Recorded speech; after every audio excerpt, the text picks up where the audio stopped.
আরে পরিবার, আজ আমি একটা ঘেরের মধ্যে বেশ কিছু রূপালী মাছ ধরেছি এবং সেগুলোর মধ্যে থেকে একটা ভেজে সৈকতে খেয়েছি। এই যে আমি সেই ঘেরের দিকে যাচ্ছি যেখানে আমার জলখাবার নিতে যাব। আমি ফাঁদে ঢুকছি পরিবার, এবং সাথে সাথেই আমি বেশ কিছু ছোট মাছ দেখতে পেলাম। আর দেখো, একটা ফ্লাউন্ডারও আছে, কিন্তু এটা নষ্ট হয়ে গেছে। কিন্তু এই অন্যটা দেখতে ভালো, আর এটাই আমি এটা আমার ব্যাগে রাখবো। অনেক ফ্লাউন্ডার আছে বন্ধুরা, আমি শুধু সেগুলোই বেছে নেবো যেগুলো খুব তাজা। এটা খেতে ভালো মনে হচ্ছে, আমি এটা রাখবো।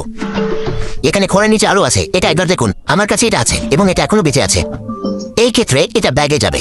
ওই কোনায় কিছু ছোট জিনিস দেখা গেল, যেহেতু আমার বেশি পছন্দ নেই আমি সব রাখবো।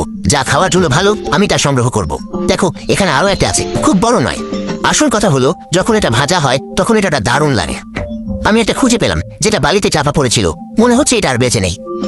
আরে আমি শুধু মজা করছিলাম, আমি একদম চাঙ্গা আছি।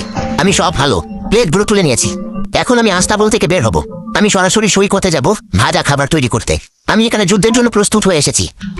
এই পাম গাছের পাতাগুলোই হয়ে উঠবে আমার জঙ্গলের টেবিল। এখন সময় হয়েছে ওই সুস্বাদু খাবারগুলো সাবার করে ফেলা। এই যে এগুলো সব দ্রুত গুছিয়ে নিয়ে ভাজার জন্য।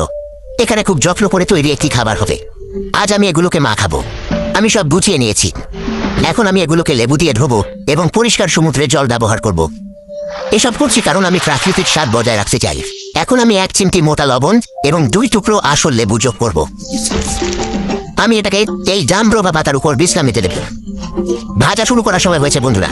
আমি ইতিমধ্যে এই সোলগুলো ক্রেতে রাখছি, ভালোভাবে সাজিয়ে রাখছি যাতে সব ধরে যায়।